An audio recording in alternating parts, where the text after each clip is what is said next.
to the Mom's Mental Oasis, the show that explores maternal mental health, motherhood, and parenting. We are all about nurturing, supporting, and educating because we know that when we know better, we do better. I am your host, Beni, and it is a pleasure to have you with me here today. I know it's been a while since I've been around, but thank you guys for still subscribing and keeping up with me. I appreciate it so much. If you are new to my channel, please subscribe, and if you've been here with me for a while, I appreciate you. As always, today, so I've been going through this process of returning back to myself. And in it, there's a lot of elements about myself that I've been learning and I've been aligning myself with. And today I figured there's such an amazing mompreneur. This is a name I got from her. And she is here today with me to sit down for us to really have this important talk about sexuality, sisterhood, and self-care as moms. So I would like to open the stage for you. Hi, Thembekazi. Hey girl, how are you doing? I'm good. How are you? Awesome. I'm feeling good. I'm blessed.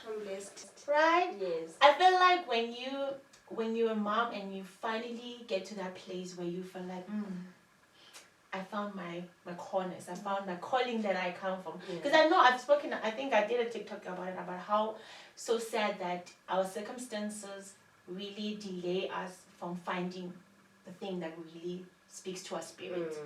And once you find it, especially when you're a mom, it gets there, your heart never wants to go back. It wants to keep fighting on that note. Yes.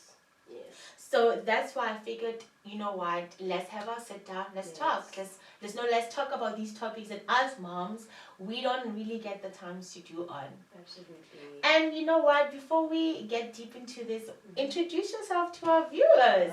Right. But before I start, I always like to, give thanks and praises to the universe, to the spirits that be, to the guides that may be, to God who may be, because I like to say they, not he or she. Okay. Everything that has really worked for us to be in the space, because I don't take it for granted, and I know there is someone out there who needs to hear this, and within our purpose, when we play our purpose, we can only be grateful that I got to do that. So before I even introduce myself, let me say thank you, and I'm so grateful and I'm so excited. Okay, so my name is Thembekazi, meaning an abundance of hope and trust. Yeah. So Uthemba can mean two factors. It can mean hope, it can also mean trust. Yes. But the two also work together. Yeah. So I was named by my father, Ufumanekile. I was brought into this earth by my mother, Unomchato, and they clearly had a duty to do for me to be here. And I believe that my purpose is being a healer. And as a healer, I gravitate more to the feminine energy. I gravitate more to the feminine energy, and I heal in spaces which are at times not tangible. Oh, that's a good point. So that is my purpose, and that is who I am, and that's what's made me multidimensional. And that's what made me able to fit into different spaces, where you can be in one space and listen to Backstreet Boys, and then they'll be like, people have been shocked that you listen to rock? Excuse me. You can listen to Backstreet Boys on one end and listen to Megan Thee Stallion on the other end and listen to Chantra Seba on the other end and be handpan. Like you can be multidimensional because there's so many things that you need to tap into because you're not going to find the same old. So I would say that that's me as Thembekazi. I don't like to necessarily just box myself in. I am only a certain thing, but I think the foundation of who I am is a healer, and how I heal in different dimensions. No, you know what? This is really a good point because that's how motherhood is. It's like you're in this environment where everything feels so chaotic, but you have to remember that thing that keeps you sane, that that one element That of one you. element. And in that element, you have to be able to adapt to all different things. Exactly. It has to be able to spread. It Just has like to. water. Water, if it's cold, it's too cold, it becomes ice. Doesn't change the fact there's still water. Yes. So you need to understand your foundation. And I don't like using the word anchor. Because I find like anchor, it's like more of a heavy that makes you sink. For you to stay in one. You don't stay in one space. You as the foundation, on whatever your foundation is, it will chop and change and look in different ways, but the consistency is the same. Yeah, no, that's exactly what it, in a sense, motherhood is all about. Exactly. And when we talk about this, you can see that, during our journey, there's a lot of selflessness. Yeah. And we don't it's not easy, but it just happens. Yes. And when that happens, I want us to talk about you as a mom of 2 boys. Yes. How has your experience of parenting them shaped who you are now? I won't lie, it's a struggle. Yeah, I think everybody. It's a struggle. There's no manual for it. Sure. There's no manual, and whoever. Okay, let me tap into this. I know some people might not like it, but it's okay. There is no formula. What works for you won't work for me. I am such, I'm a feelings type of mom. And I do that because I feel in the way I was raised, I was not heard. Yeah. Because I was a chatterbox. I was and Never stop talking. I always was like, oh, my parents didn't listen to me enough. No, my parents didn't know better, or they were not exposed to this type of parenting. Therefore, it's my responsibility. I'm not going to blame my parents. My parents did what they knew. You can only do what you are given. You can only take to that capacity. That's so true. Yes. No, and to get that, you have to do a lot of work. It has to start knowing what your foundation is. What is your foundation, meaning that you know who you are. So I know I'm very sensitive. I'm very sensitive. Even my siblings know I'm very sensitive. One can say a joke and they'll laugh, but then they'll say I'm not laughing. They're like, oh really, you took that? And I'm like, that hurt. Because that joke had to come from a place that you knew that hurt me at that time. And now you have not checked in, have I healed from it? But then now you guys are making a joke about it. I'm that sibling. And they're like, whoa, there goes the tree hugger. Oh, I'll call. I'm like, even that's not even a sincere. So don't even apologize to me until you guys are sincere. And I walk away. And they can see I'm upset. But what I love about them is they'll caucus them like, we don't like it when she's like this. Then they'll come together and they know who to send. They know the one who to send. And they'll be like, you know what? You and me, I'm sorry. Yeah, we got you this. I think you will like this. Yeah. Then I'm like, okay, now they're paying me attention because that's how I come back from all of that. No, I like that. You know what I mean? And I can't be apologetic about it because that's who I am. Listen, I agree. And I always say that my advice is always simple. There's no really preparation for having a child, but the most important preparation is you need to work on yourself. On yourself. You need that because whatever you do, like for now, what you're saying, being sensitive, you're already teaching your boys that your emotions are important. Yeah. Regardless of who you're going to, stick the toe or, whatever was going to trigger. Yes. What is important is you need to be sure of yourself and be like, this is not what I want. Yeah. And stick to it. Boundaries. Boundaries. And also, in that also, as much as people will understand you, you need to also understand that when you're in certain environments, you're not going to get that type of care. So it's certain environments. For example, my siblings can give me that kind of care because they've seen me grow up, but my colleagues are not going to give me that environment. It's a different approach. It's a whole different approach. Type of, so now I'll feel sensitive about something. I'm like, avoid. I'll be like, let me just suck this up. I'm going to get home in a safe space. I'm going to let it out. Then I'm going to come back. And I'm not going to need my colleagues to come and, nurture that because they're not family. I mean, they don't care. They don't even care whether you cry. They don't care. But back to the question is how they have taught me that the more aware I am of myself, the more I'm aware of what kind of people they are. And when they feel that they're heard, then they can continue that. Because remember, I'm raising 2 kings. And to be very specific, 2 black kings. 2 black boys who are going to grow up and go into a world that's had that toxic masculinity. We see now. And then, and that toxic masculinity, as much as we hate to admit it as women, we have created that. We contribute. Yes. Listen, I agree on that notion. Yeah. Because I was just telling someone the other day that I had an epiphany. I don't know if that makes sense. Yeah. Where I was talking to my baby boy, and I was telling him no. And my baby boy is like, okay. And I realized I'm teaching him how to accept no. Yes. Which is something our boys are never taught that. No. Because they are boys, they can do what they want. Oh yeah. So, because with boys, remember, they have a different energy. Boys have testosterone. Let's not say masculinity, because masculinity can be in a female and also. So let's not even touch on that. Let's go on the hormones within our bodies. They have more testosterone than they do, versus a female.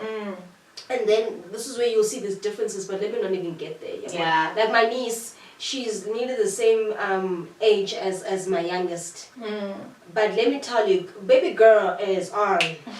And it's like a girl. And I'm like, but you can see it's the different hormones. It's the different. But back to it is I have to be intentional, because they, as having testosterone and being boys, they are used to getting their way. So sometimes when they see a female giving them direction and having that, listen, I'm hearing you, but let's break it down. Why are you feeling that way?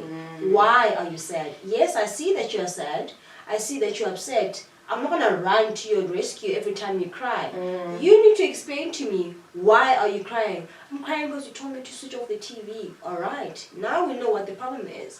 Why are you crying? Because I told you to switch off the TV because I want to watch. I hear that. But now, what did I say when I said, 9 o'clock, you need to be in bed? Where's the problem? What you want and what I'm telling you to do are 2 different things, and now you're feeling. You see, I'm that parent. Some parents don't have that patience, and that starts within yourself. And because we are the primary caregivers majority of the time, not all the time though. I get you. Majority of the time, if you do not know yourself, it's going to trigger you. You're going to get upset, and you're going to take it out on your child. So they have taught me that type of parenting, especially they are boys. They make you very self-aware. They make us very self-aware. And if you're not, that's why I'm always saying, you need to get the help, because if you're not self-aware, you're going to repeat the same patterns your own parents did. Exactly. And that's not something you want to do. But I like how, your journey is now making you create these spaces for other moms. Yes. We're going to talk about them involving movement, involving, and I was talking to someone like, getting back to yourself means also finding yourself very sensual. Yes. And it's not in the way, I think a lot of people dig into it. Yes. Yes. So let's now get into this thing about the movements. Okay. You've said, I've seen you. If you guys should check her TikTok and Instagram. You see fitness. She haven't wearing her brand, guys. Happy Fit. And you're always showing that fitness and dancing in heels can help moms reconnect. So I want you to explain to us, how can that be? Okay, so as a little girl, I went to a school that was majority white. And I was a black girl, and I didn't really realize how different the spaces were between black and white. Yeah. And there was this high energy dancing that majority of white girls, it was white girls, they were doing it, and it's like that tick, tick, tick, tick, tick, kind of thing, and then they move, and then they taught how to move their hips. I'm like, why do they have to be taught to do this? Don't you just naturally do it? Like, that's my thinking. And I'm thinking, okay, fine.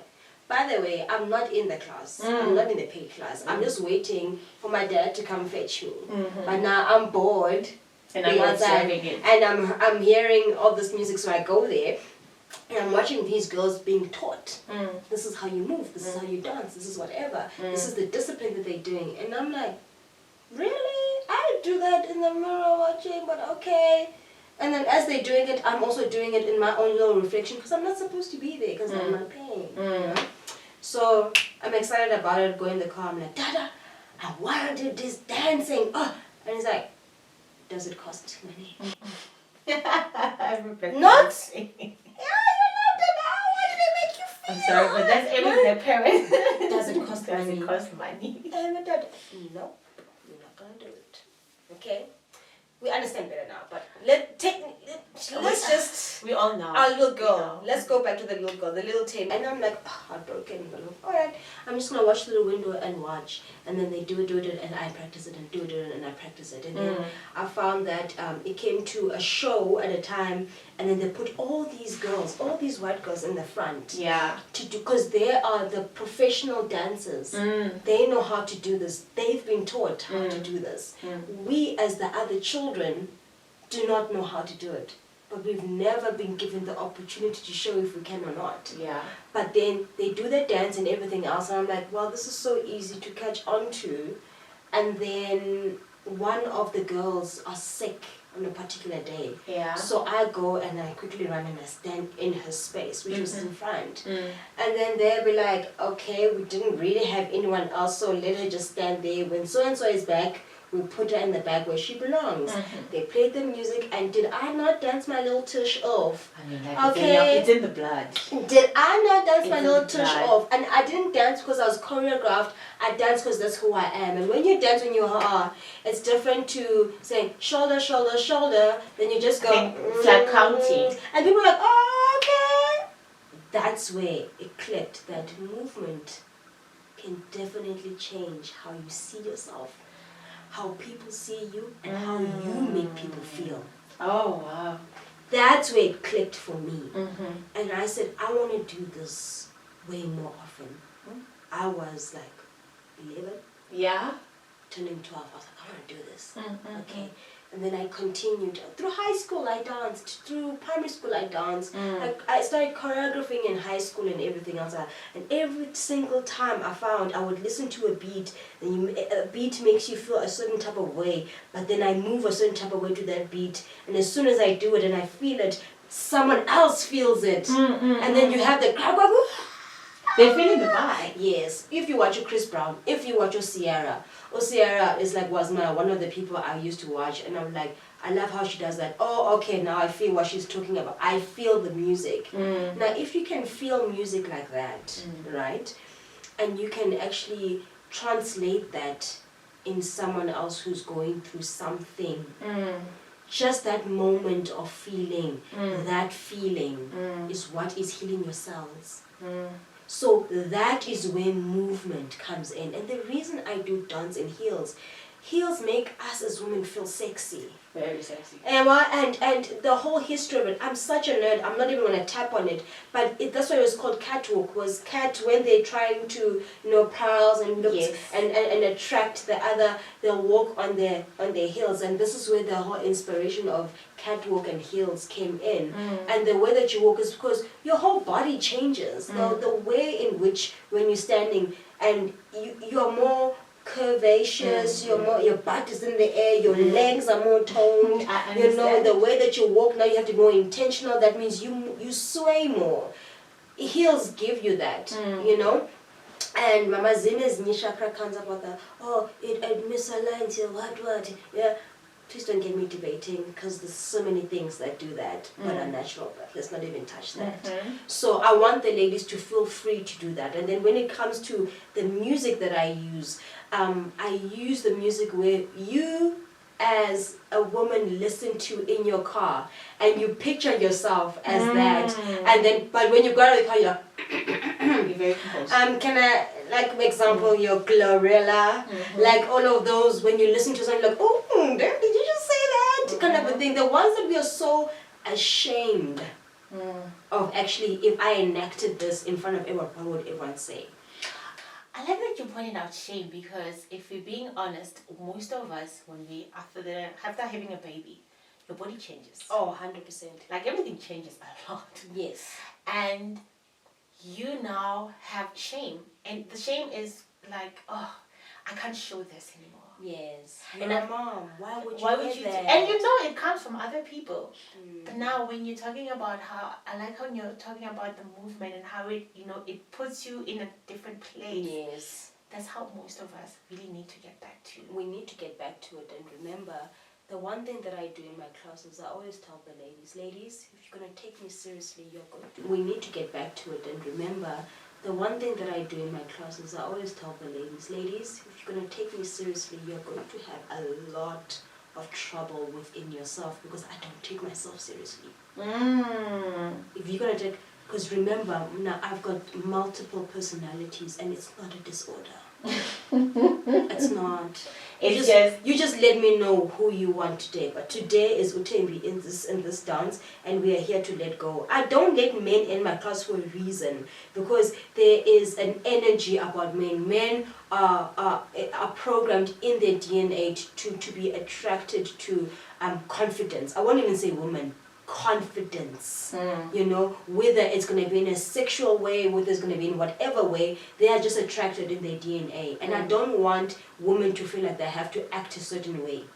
I want them to be themselves. So when they have those mirrors around them, it's intentional. I could have just done it in a hall, but I do it in a studio where there's mirrors, because I want you to go look at yourself and tell yourself, you are beautiful, you are enough, and what is it about me that I can't look at? Because that's your solar plexus. Solar plexus get blocked because we get we are ashamed of basic things. Basic things. Things that shouldn't be. Some women in my class can't even say the word sex. Because they're like, oh my gosh, ACX, I'm like, what's that? What's that? The kids have been like, shame has, it's how, unfortunately with sex, we grew up in homes where you could never speak about it. Never. At all. But then you need to ask yourself, what did they grow up in? Which is similar. You get what I'm saying? Yeah, it's a pattern. And it's a pattern because sometimes it's created to create that fear so you don't do something. And you hear the intention is good, but the road to hell is also paved with good intentions. And that's true. And because now, here is the mom, her body changed. She now has, things she never had before. Yeah. And then you want to talk to her. How can she now how can now she embrace those changes, but gently? Because what I've been saying lately is graceful. Graceful, you gotta be graceful. You gotta be very graceful. So what steps could she do to just rebuild that confidence in herself, as well as, the self-love? Because I love what you're saying, that in the studio you have mirrors. You make them look at themselves. Yeah, I have I think that's also a very good point for moms to realize that when you're bathing, look at yourself. Yeah. Oh no, they hate that. Don't they hate it? And they don't say I hate it, but I can see how uncomfortable it makes them feel. Or if I put the camera there and I'm like, walk towards and look at the camera, and when you get to the camera, dance in front of the camera. Like, oh, what am I gonna do? It's just how society does it. But what I can definitely say, I know a lot of people think that I have never gone through a weight problem, or they look at me now and I'm like, I'm not really gonna go and explain myself. Oh, I used to be fat. No, I wasn't fat. I was uncomfortable how I looked. This whole notion of, oh, you're fat, oh, you're words. No. I was uncomfortable in my body, because when I say I was fat and I didn't like it, you are automatically going to think that I have prejudice around fat people, and I don't. I've got prejudice around narcissists. I've got prejudice around selfish people. I've got prejudice of people who have no love or who don't care about other human souls. That is what I don't like. But the fact that I didn't feel comfortable in that body doesn't have to make you feel like, okay, so you were big, so you hate big people. No, I just didn't feel comfortable in that body. And that has nothing to do with you. It has to do with It's a you thing. But you see, I like how because I always say to people when they say, like, your words, you need to define it for you. Like, you change the way your body was looking. Yes. You didn't label it the way people would label it. You labeled it in a way that was a reflection of you, and you said uncomfortable. Yeah. And I feel like that is what we are most of the time. Oh, yeah. We are uncomfortable in our bodies, because remember, first and foremost, it's the first time you're meeting this side of you. It's the first time you don't know now you're wearing a 32, now you're on a 38. Hey, yeah, And it's a you're big like, change. hi, bo, abantu bazotini, clink. So let's go back there. What was that? Abantu bazotini. So is this about you? Or them. Or is it about them? My best friend, because we grew up together, like since, been friends since 2001. So it's been over decades now, 2 decades. And she had this thing of, I actually liked you when you were chubby. And I'm like, I hear that, friend, but I wasn't comfortable. And she's like, why? I'm like, because it just didn't give me the confidence that I feel it's myself. And she's like, okay, I get that. I get that. Now I'm comfortable in my body, and I love you just the way that you are. Because she wants to be like, I want to be healthy, I want to move, I want to be able to do this.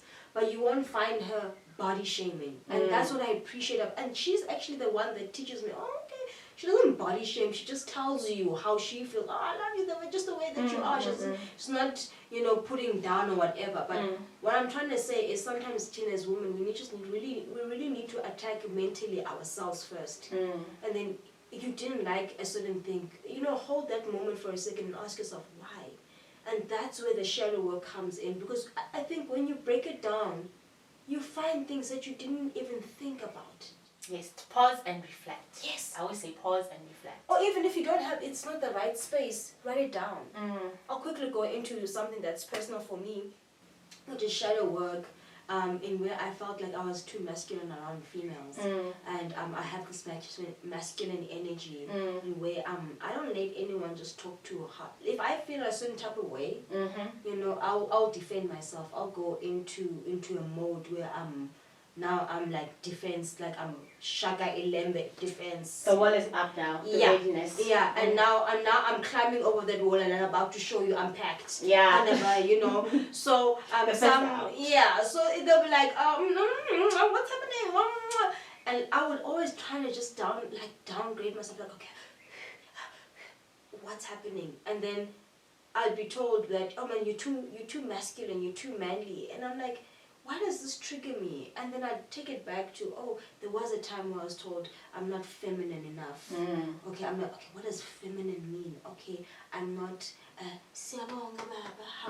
okay, does that mean I'm bad? Oh yeah, you're not submissive. Okay, does that mean it's a bad thing? What does submissive mean? Then you take it back, this means I won't have a husband. Oh wait, husband means that you are, putting your family on a pedestal, because now was a single mom. Oh wait, where does this come from? Oh, I want to make my parents proud. Oh, where does that come from?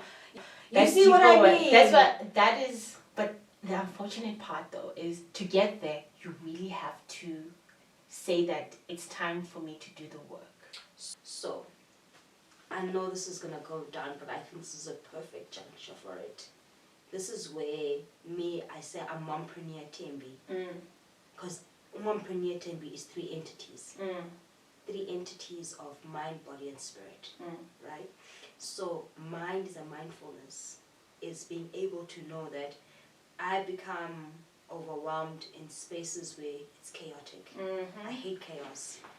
I hate mess. I hate things being all over the place. I'll even look at the place and I'm like, I'll fix it. Because I feel like it should be there. Or if this mat did not have this pattern, I'll be like, why did I put the mat like this?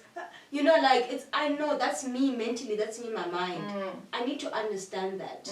So what do I do to fix that? It doesn't come easily, but sometimes it comes in such random ways, like when we do hikes. Hikes are our mindfulness. You are walking up a mountain. It's an element. It connects with you.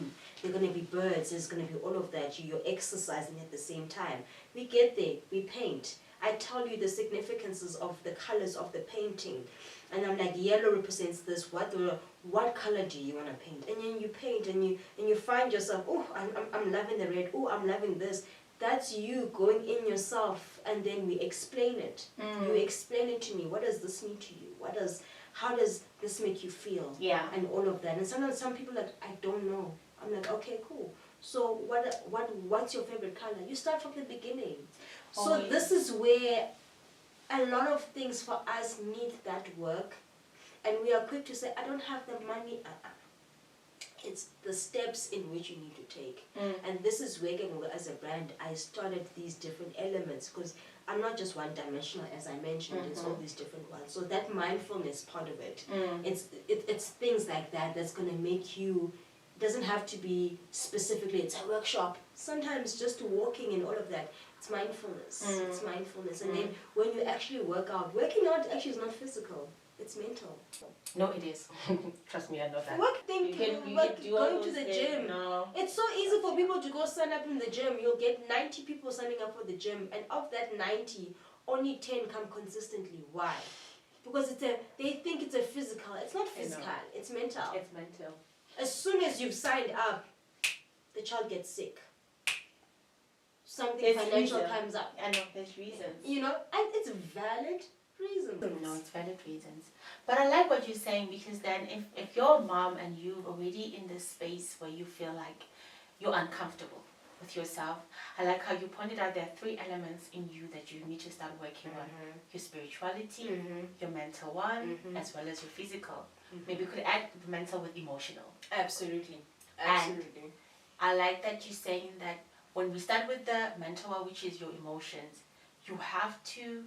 And the other thing, you have to feel what you are going through. And I think that's where sometimes they don't do that. They go like, I'm uncomfortable. Then, okay, but where's the uncomfortability coming from? And also, not all ladies are able, not all women, or Lemina say we as mothers are not all able to navigate. You see how we're having this conversation because we've done the work. Some have not done the work, or some don't even know they need to do the work. Yes. Some don't even know they have to do the work. They just think everything is fine. Yeah. So, environment is very important, guys. Very important. Who you consider as a friend is very important. Very important. And sometimes friendships can end not because it was terrible. Oh, you did this. It's just we're not aligning anymore. And that's okay. Letting go. I'll be honest with you. It's not. I had a huge breakup with a friend of mine. Huge. I still cry about it sometimes. Which is natural. And I cry not because I feel like, oh, I lost her. I cry because of the person that I lost. Listen. The person that I was with her, I felt like I'm losing her. And the weirdest thing is that you think you're not going to attract a friend that's gonna meet you where... Who told you that? No, like, let us get deep into that point. I like what you say. No, I'm so sorry. And I don't even have... Yeah, it's fine. Let's go. I don't land. Last time I said I want to have a tissue and I never land. Oh my gosh. But no, you see, this is part of a point of mine when it comes to return back to yourself, is there's a grieving phase. Oh yeah. I love when you pointed out that you're not grieving that she left. You're grieving the person you were with her. Because she doesn't exist anymore. No. She's nowhere anymore. No. And I feel like because of that, our mind tends to be like, but I want her. I want her because it's the comfort. It's familiarity. It's comfort. It's comfort. Same way with that. Especially with energy. Female energy is so hard to break from because I had to teach myself how to create boundaries around people I love.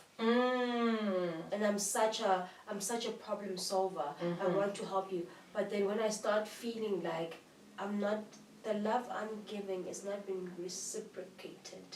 And when I say reciprocated, I don't expect you, if I help you with something, you must help me with that same thing. No, I get you. No. It's like when I need you, I feel heard. When when I'm around you, I feel loved. I don't feel like a burden. I don't feel like, oh, I have to do this. Oh, she's my friend. I have to let her sleep over. My friend wants me to sleep over because she's like, I love your company. And that's where I want to be. I don't want to be around people who don't need my company. I don't want to be around people who take my kindness as, oh, you think you're better than me. Yeah, no, I'm fixing this because it needs to be fixed. And that's the part of grieving. Because the thing is, when you're grieving who you were with her, that person was accommodative. Very accommodative. Even to things that make you uncomfortable. Very uncomfortable. And you see, when you touch on that point, I love that. Because that's where the shame came in. Why did I allow her to say such things, to talk about such and such, to talk about you know, like, why did I allow her to gaslight me like this? Or like, because I love her. And I'm like, yo, Sana, what a coincidence. Because here I am judging women who are like, why don't you leave that man? Oh, because I love him. And I'm like, oh, no. Here I am doing it with a female who is my friend, doing the same thing. No, but that's exactly what we're doing, even to ourselves. Because you sitting there, you're looking at yourself, you're like, oh, I have this, I have that, oh, my body looks like this. You're forgetting that the person you were before wouldn't have those things because she didn't get a transition of who you are now. So that thing is scary. And it is, and I feel it's okay. Maybe that's the other thing. I have learned this. My kids taught me this. All emotions are important. And all emotions must be felt so that you can do the right decisions behind it. Because the one thing I used to be, jealousy is such a strong thing to have. But jealousy is not a bad emotion. It's not a bad emotion as long as you recognize it's jealousy and what is it about you. What is it you have causing that jealousy? You have to. Because it's deeper than that. Oh yeah. It's deeper than me being jealous of you having a car. It's not that I want your car. I want the freedom you get with that car. Yes. That's what I'm seeking. Yes. But I'm not honest with myself about it. Yes. And I feel like when you are transitioning from, the body you used to have to the body you are now, that, because I like when you said you moved from a size 30 to 34. Yo, son, then I was a 32, son, to a 38. Yo, Ngakhala. I want to talk about where I am now. No, I won't lie to you. I cried in that change room like I had just heard the death of someone. I sobbed because I went confidently with a size 34, and then the lady's like, okay. So it's not a stretch material. That one hurts more. I'm like, okay. And then she's like, okay, you want me to assist you? I'm like, yes, please. And she's okay. She went back to where I got a 34, and took other sizes and followed me. No, go ahead. Like, I'm so grateful for that woman. I don't know where she got her emotional intelligence, because usually girls there, so they're like, here I get, you know. But it shows. I went in there and I put on a size 34, and I'm like, it's not going past the knees. She's like, cut. She gave me size 36. And it fits. It didn't. Yo. It came here. Yo. Now you're feeling it. Now I'm feeling it. Like, what the hell is this? I don't know this. And this is where it's all coming back now. Now I'm like, oh, what am I saying? Whatever. It wasn't that. It was just that I had not accepted the fact that at that time I was not comfortable with my body, but I just wanted the whole notion of I'm confident. No. I think it's called toxic positivity. No. I wasn't comfortable. And then the journey in which I really want us as moms to talk about is when you have that recognition and you realize that, and then you say, I don't want to anymore, I'm not comfortable. Then that's when the intentions come in. That's where the audit comes in. Now audit, and this is what I do in my programs. I say the first 7 days, I'm not going to give you a meal plan. First 7 days, write down exactly what you eat when you eat it. I don't care what you eat. I really don't care. Please don't even try to write letters if you don't eat letters. Eat what you eat. Write down write that down. And they do it for 7 days. And when I tell you on day 3, I'm already having people say, yeah, this thing is so... I'm like, you're not ready for my journey. Come back when you're ready. And they find it very offensive. When you're ready. And you know why I say when you're ready, because this thing is going to need for you to dig deep. Find that foundation. And I think that's aligned with spirituality. Find that foundation, because trust you me, you have the time. You know, Beyonce has 24 hours in a day. But she makes the time. Okay. If not Beyonce, let's go Beyonce. 24 hours. She doesn't get 36 hours in a day. Same day as you. No. So it's 24 hours. So you will make time for yourself. But with us as moms, we don't make time for ourselves. We make time for every other element around us besides ourselves. But you know what, you're right. Because the moment I used to bath with the kids, because it was the simplest, fastest way to do anything, until I went like, no, I'm going to birth by myself. Yeah. They're going to birth by their own, and then I'm going to be there. Yes. And that's been the best decision because Yes. that couple of minutes alone, my mind thinks, how are you feeling? You're like, how are you feeling? You want to cry? Okay, let's cry here. Let's cry out. Literally. Yeah. And the point you're making is so interesting. It's very important because once you really start saying you're ready to work on your spiritualness, on your alignment inside, you can't make excuses. And so The time must be made. It has nothing to do with religion. No, because we know. And a lot of people feel offended when I say that. I'm like, no, because my broadness of spirituality is very big. I realize, because there's people who believe in the religion. That's why I'm not using religion, I'm using spirituality. Spirituality, I love it. In my space time, when I'm in the bath, in the shower by myself, I'm aligning my spirit and I'm telling it, today's fine. Today's good. You did well. Listen, grace be with you. They're alive. You have beautiful babies. You have a beautiful life. You have a beautiful husband. You are beautiful yourself. Little things in your life. And I feel like when I'm saying spirituality, I'm not talking about my religion, which is a different topic in itself. A whole different topic and a whole different ball game and a whole different sport. Your spirit. I feel like humans, we made from body, spirit. We worked on the emotions. Yes. Because your emotions comes when your emotions are in order, that's when you have acceptance. Yes. But after acceptance, you have to work on your spirit. You have. Because it's your vibe, it's your aura. It's what attracts your positiveness and your negativeness. Your aura. I look at it that way. You know, like when you have a aunt about talks about exactly, your spirit is evil. I was saying that something. Sometimes it's not because you're evil. Sometimes it's because enjoy it. Maybe you're going through it. Spirit aura never lies. Never lies. Never lies. That's why I feel like when you're pointing out that if you're not ready, you will know when you're not making time. And that 7 days, it's a good test already. It's a very good 7 days. It's not even a lot. Minimum. It takes, that you can, okay, let's say you lose weight, whatever, but I'll talk about the fact that in my programs now, what we're elevating to, we're no longer saying weight loss, we're not saying weight gain. Now it's about movement. Are you able, your cardio, are you able to walk a certain distance without trying to fall over? Are you able to climb up? Are you able to run with your kids? Are you able to pick up things? Are you able, those are you able to squat? Squat is part of your primal movements as a human being. Squatting, bending, lunging, all those things are basic things that you do on a daily basis. So I think taking away the focus from am I losing weight, am I whatever, is what keeps us stuck in a circle. But having the ability to do something, I have the ability to bend.